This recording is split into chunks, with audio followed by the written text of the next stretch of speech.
മതി ഉപദേശം. ഒന്നും മിണ്ടാതിരിക്കൂ. മിണ്ടിയാൽ എന്റെ തല കൊയ്തെടുക്കൂ. എന്റെ ഫ്രണ്ട്സിന്റെ മുമ്പിൽ വെച്ച് പെരുമാറിയതുണ്ടോ? എന്തൊരു ഇൻസൾട്ടാണ്. അതിന് ചേട്ടനൊന്നും പറഞ്ഞില്ലല്ലോ.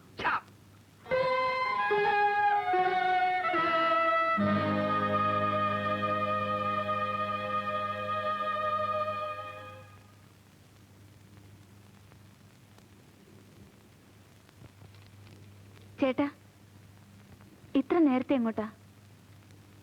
ചേട്ടാ, ഇന്നലെ അവര് പുറത്തേക്ക് ക്ഷണിച്ചപ്പോ ഇവിടെ സ്കോച്ച് ഉണ്ടെന്ന് പറഞ്ഞ് ഞാൻ സൽക്കരിച്ചു. ആയിക്കോളൂ. പക്ഷെ ഒരു വ്യവസ്ഥ, ഇവളെ എന്റെ പെങ്ങളെ കരയിക്കരുത്. കള്ളുകൂടി പഠിക്കാനും ഒരു ഗുരു വേണം. രക്ഷിതാക്കന്മാരിൽ നിന്നും ഗുരുക്കന്മാരിൽ നിന്നും എന്നാണ് ഒരു രക്ഷ കിട്ടുക? ഒന്ന് കുളിച്ചാലേ രാത്രിയിലെ ചൂട് തണുക്കൂ. ഡോക്ടർ പിള്ള തന്നെ കാണാനാണ് എന്റെ കൂടെ വന്നത്, അറിയാമോ? നിങ്ങളൊക്കെ എന്നെ കാലഹരണപ്പെട്ടു പോയിരിക്കുന്നു, അതറിയാമോ? ഇപ്പൊ മനസ്സിലാക്കുന്നു. ഇവിടെ ആളുകളെ വലുതാക്കുന്നത് നിങ്ങൾ ചിലതാണെന്നുള്ള ധാരണ വെറും മിഥ്യ. ഈ രാജ്യത്തെ ചെറുപ്പക്കാരുടെ മുഴുവൻ ആരാധന എനിക്കുണ്ട്. ഒരു രക്ഷിതാവ് ഉണ്ടാക്കി തന്നതല്ല. രക്ഷിതാവ് ഒന്നും മിണ്ടാതിരിക്കോ. ഇപ്പോഴും തലയ്ക്ക് വെളിവായിട്ടില്ലെന്ന് കരുതിയാ മതി. കുട്ടി, ഞാനൊന്നും പറയുന്നില്ലല്ലോ. ഇതെന്റെ വീടായിപ്പോയി, നീ എന്റെ പെങ്ങളുമായി പോയി. കടൽ കിഴവനെ പോലും എന്റെ ചുമലിൽ കയറി ഒറ്റ ഇരിപ്പാണ്. എന്റെ വീട്, എനിക്ക് എവിടെയെങ്കിലും ഒരു വാടക വീട് കിട്ടും. ഇപ്പോഴിറങ്ങണം ഇവിടുന്ന്. ആരുടെ ദൈവം നമുക്ക് കഴിയണ്ട. നീ വേഗം റെഡിയാ, ഇപ്പൊ തന്നെ. വേണ്ട, പറഞ്ഞതിൽ ഒരു വാക്ക് എനിക്ക് തെറ്റി. ഇതെന്റെ വീടല്ല, വീട് ഇവിടെയാണ്. മരിക്കുന്നതിന് മുമ്പ് അച്ഛൻ ബുദ്ധിപൂർവ്വം ചെയ്തു വെച്ച ഒരു കാര്യം. ഇറങ്ങിപ്പോകേണ്ടത് ഞാനാണ്. ചേട്ടൻ എന്തായി പറയുന്നത്? എന്നാൽ ഇറങ്ങി പോണം, ഞങ്ങൾക്ക് ഇത്തിരി സൗകര്യം കിട്ടട്ടെ. എടാ ജയദേവ,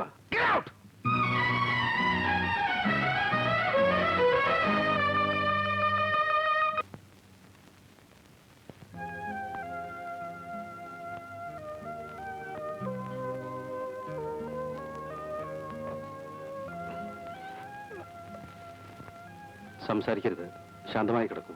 ഞാനിവിടെ തന്നെ ഉണ്ടാവും.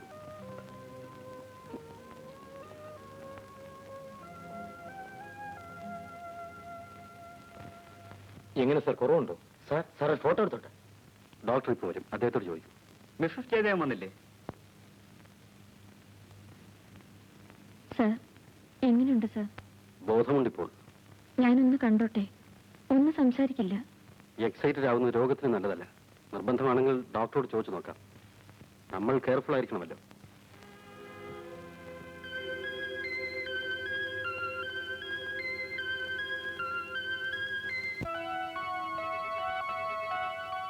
പപ്പടം കാച്ചണ്ട പണിയേ ഉള്ളൂ ബാക്കി.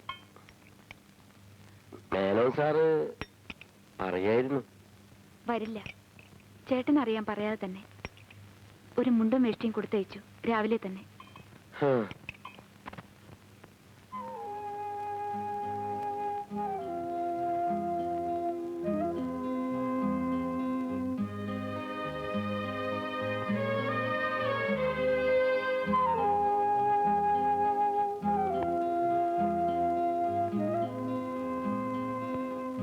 ഒക്കെ തണുത്തിട്ടുണ്ടാവും. മണി 3 എത്ര നേരാച്ചിട്ടാ കാത്തിരിക്കുക. നല്ലൊരു ദിവസമായിട്ട് ഭക്ഷണിക്ക് ഇരിക്കണ്ട, കുട്ടി ഉണ്ടോളും.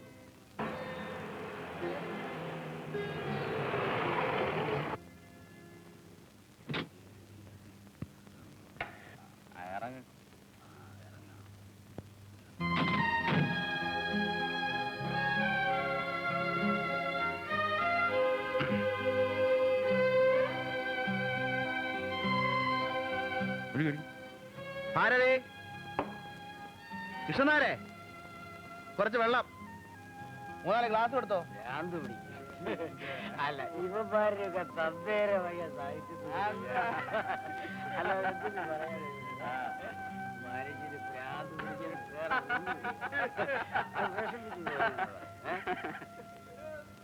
നാശങ്ങളൊക്കെ കൂടിയുണ്ട്. നല്ല ലെവലാണ്. വരുമ്പോ തന്നെ സാഹിത്യം വിട്. കുട്ടി വേഗം ഉണ്ടോളൂ. ജയദേവ, നിന്റെ ഭാര്യയൊന്ന് വിളിക്ക്, ഞങ്ങളൊന്ന് പരിചയപ്പെടുത്തേ. ആരേ ആരേ ആരേ ആ, നീ ഇവിടെ ഉണ്ടോ? ചെവി കേൾക്കില്ല. അവരെ എന്റെ ചില ഫ്രണ്ട്സാ. അവർക്ക് നിന്നെ പരിചയപ്പെടണം. വാ. ദയവായി മിണ്ടാതൊരു ഭാഗത്തിരിക്കണം. അവർക്ക് നിന്നെ പരിചയപ്പെടണമെന്ന്. ഈ തെണ്ടികളുടെ മുമ്പിൽ എന്നെ പ്രദർശിപ്പിക്കണം. അവറ്റോട് കടന്നു പോകാൻ പറയൂ കൃഷ്ണൻ. അവരെന്റെ ഫ്രണ്ട്സാ. എനിക്ക് വേണ്ടി മരിക്കും. അവരെ തെണ്ടികളെന്ന് വിളിച്ചാ എന്നെ വിളിക്കുന്ന ഫലമാ. ചേട്ടനെ പുറത്താക്കിയ പോലെ ഇനി എന്നെയും കളയും. എനിക്കറിയാം. ഞങ്ങൾ പോട്ടെ. നിൽക്കൂ. ഇവള് പറയുന്നത് ആരും സാരമാക്കരുത്. ഞാൻ മാപ്പ് പറയുന്നു. പിന്നെ വിളിക്കാം. It's all right. പറ.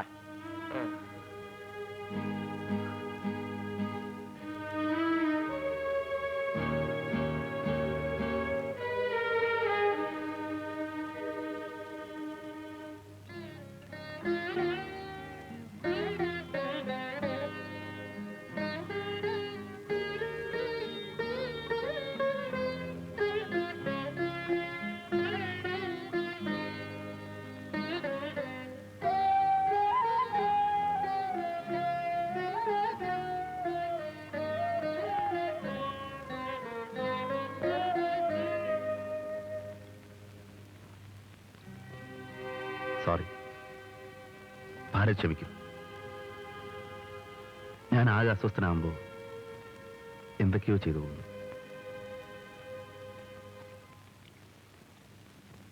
രണ്ടാമത്തെ പുസ്തകം പുറത്തു വന്നപ്പോ പണ്ട് നല്ലത് പറഞ്ഞവരൊക്കെ എതിർക്കുന്നു. മുമ്പൊരിക്കൽ ചേട്ടന്റെ കൂടെ വന്ന ആ റാസ്കൽ, ആ തന്ത, ഒരു ഡോക്ടർ പിള്ള, തെരുവിലെ പിള്ളേർ കണ്ടതൊക്കെ പെറുക്കിയെടുത്ത് കുത്തി നിറച്ചൊരു കീറച്ചാക്കാണോ നോവലെന്ന് എഴുതി ഇന്ന് രാവിലെ വന്ന വീക്കിലിൽ. നശിപ്പിക്കാൻ ഒരുങ്ങിയിരിക്കുക എല്ലാവരും ചേർന്ന്. ചിരിച്ചു കളിച്ച് കൂടെ കൂടിയവനൊക്കെ തരം കിട്ടിയാ പിന്നെ ഒന്ന് കുത്തു. അവനവനിൽ വിശ്വാസം ഉണ്ടായാൽ മതി. ആളുകൾ എന്തെങ്കിലും പറഞ്ഞോട്ടെ. പുതിയ പത്രം തുടങ്ങാമെന്ന് പറഞ്ഞവരെ പിന്നെ കണ്ടില്ല. ആ സിനിമാക്കാരും വന്നില്ല. കുറച്ച് ദിവസമായി വീട്ടു ചെലവ് എങ്ങനെയാ കഴിയണമെന്നറിയില്ല. അത് സാരമില്ല, ഒക്കെ ശരിയാവും. എനിക്കിന്ന് എന്ത് ഭ്രാന്താണാവോ കാര്യം. അല്ലെങ്കിൽ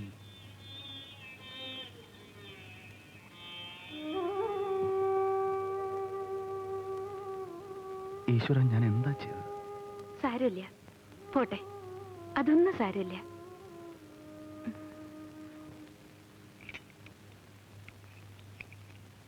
ഉച്ചയ്ക്കുണ്ടില്ല അല്ലേ? 3 മണിവരെ ഞാൻ കാത്തു. പിന്നെ സംഘക്കാരായി വന്നപ്പോൾ നേരെ ഡർബാറിനിരിക്കുകയാണല്ലോ ചെയ്തത്. ഇപ്പൊ വിസ്തരിച്ചുണ്ടളെ. ഇതെന്താ? ഇത്തിരി പായസം. അമ്പലത്തിൽ വഴിപാട് കഴിച്ചതാണ്. എന്താ വിശേഷം അമ്പലത്തില്? ഇന്നെന്റെ പിറന്നാളായിരുന്നു.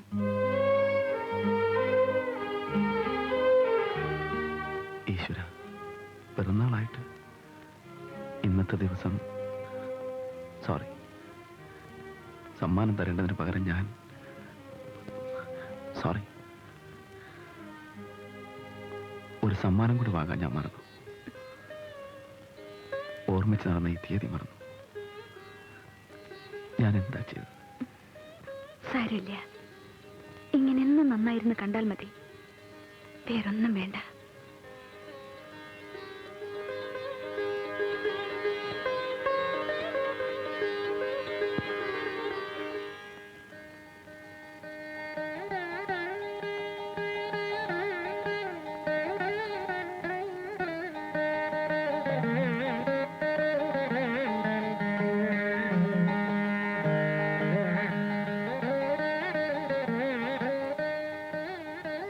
നേരത്തെ എഴുതാനിരിക്കാമെന്ന് വെച്ചു.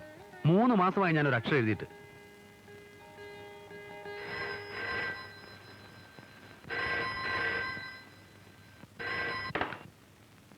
ഹലോ, അതെ.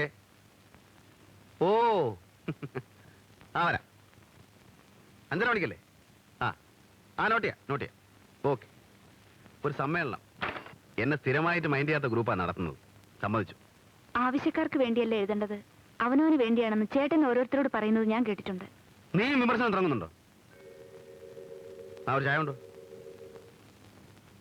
നല്ല സമ്മേളനമാണെങ്കിൽ ഞാനും വരുന്നുണ്ട്. എനിക്ക് പ്രസംഗം കേൾക്കണം.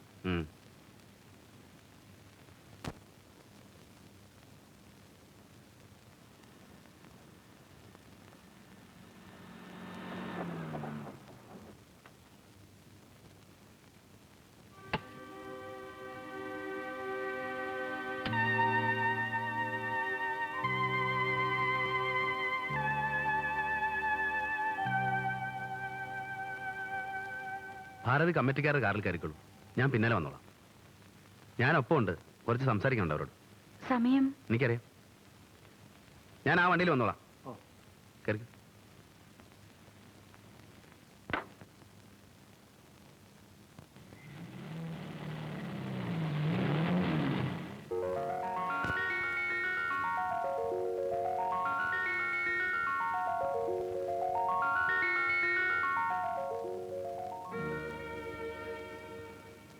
ജയദേവൻ ഇവിടെ അടിച്ച് പൂസായിട്ടുണ്ട്. സ്റ്റേജിന്റെ പിന്നിൽ ഇരുത്തിയിരിക്കുകയാണ്. അത് കൊള്ളാം.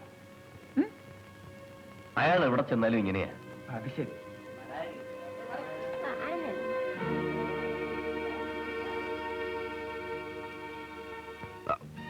ആ ready? അവിടെ തുടങ്ങാം. ഇരിക്ക്. അവിടെ ഏ? ഇരിക്ക്. ഒരു സോഡ ഒരു സോഡ വേണം. കഴിക്കാനല്ല.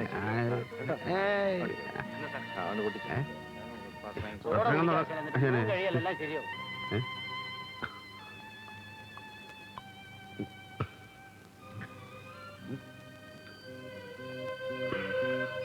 ആ ready?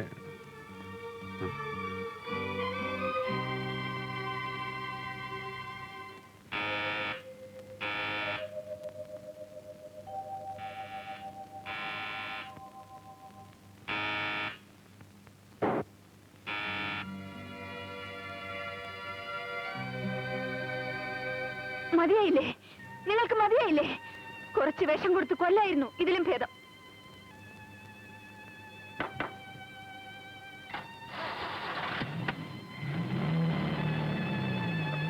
ഞാൻ അവസാനം പ്രസംഗിക്കാമെന്ന് പറഞ്ഞതാ. അപ്പൊ അത് അവർക്ക് വയ്യ. എന്നെ എതിർത്തവരോട് മറുപടി പറയാൻ ഒരു ചാൻസ് കിട്ടണ്ടേ? ഒക്കെ ശത്രുക്കളാ. ശത്രു ആരാണെന്നറിയോ? അന്വേഷിച്ച് കഷ്ടപ്പെടണ്ട. അവനവൻ തന്നെയാണ് ഏറ്റവും വലിയ ശത്രു. ചേട്ടൻ പറഞ്ഞ പോലെ തന്നെ ഒക്കെ സംഭവിച്ചു. ചേട്ടൻ ചേട്ടനാണല്ലോ ഈ ലോകം ഭരിക്കുന്ന ചക്രവർത്തി. ഒടേ തമ്പുരാൻ ഉദ്ഘാടനമായിട്ടല്ല സ്റ്റേജിൽ എടുത്തിട്ട് എല്ലാവർക്കും കൂടെ പിച്ച് ചീന്തണം. എവിടെ കൃഷ്ണനാര്? ഒരു 30 രൂപ എന്തിനാ? ആവശ്യമുണ്ട്. ആ രൂപയുടെ കൃഷ്ണനാരെ താൻ പോയി അരക്കുപ്പ് അമ്മാച്ചോണ്ട് വാ. ഞാൻ പറഞ്ഞെന്ന് പറഞ്ഞാൽ മതി. ഈ വെളുപ്പാൻ കാലത്ത് അടച്ച കടക്കാരനെ വിളിച്ചുണർത്തി തുറപ്പിച്ചിട്ട് അല്ലേ? ചെന്ന് നോക്കണോ? കൃഷ്ണനാരെ അടുക്കളയിലെ കാര്യം നോക്കിക്കോളൂ. അതിനാ നിങ്ങളെ നിർത്തിയിരിക്കുന്നത്. നിങ്ങൾ പോവും. പണിക്കാരൻ കൂടെ ഞാൻ പറഞ്ഞാ കേൾക്കാതെ അല്ലേ? ഓ നിന്റെ വീടായി പോലെ അല്ലേ? നിനക്കെന്നെ മനസ്സിലാകില്ല, നിന്റെ ചേട്ടന് മനസ്സിലാകില്ല.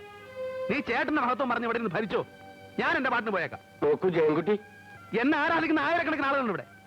മുൻപ് ഇപ്പോൾ അവർ പറയുന്നത് ഞാനും കേൾക്കുന്നുണ്ട്. തല നിവർത്തി നടക്കാൻ വയ്യാതാക്കിയല്ലോ ഇത്ര വേഗം. മതിയായി.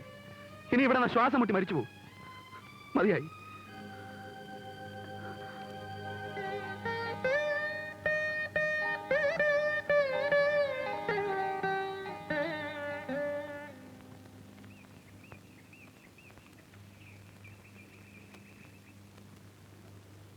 ഒരു വിവരവുമില്ല.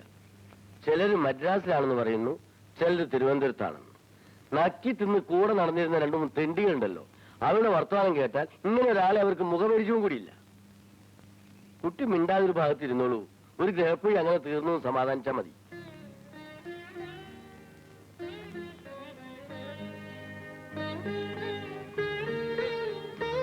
മേനോസായി തരാൻ പറഞ്ഞു. ചേട്ടന് വല്ല വിവരവും കിട്ടിയോ? നീ ഒന്നും കേട്ടില്ലേ? ഇല്ല, ഒന്നും അറിയില്ല. നിങ്ങളൊക്കെ അറിയും. എന്നോട് പറയാത്തതല്ലേ?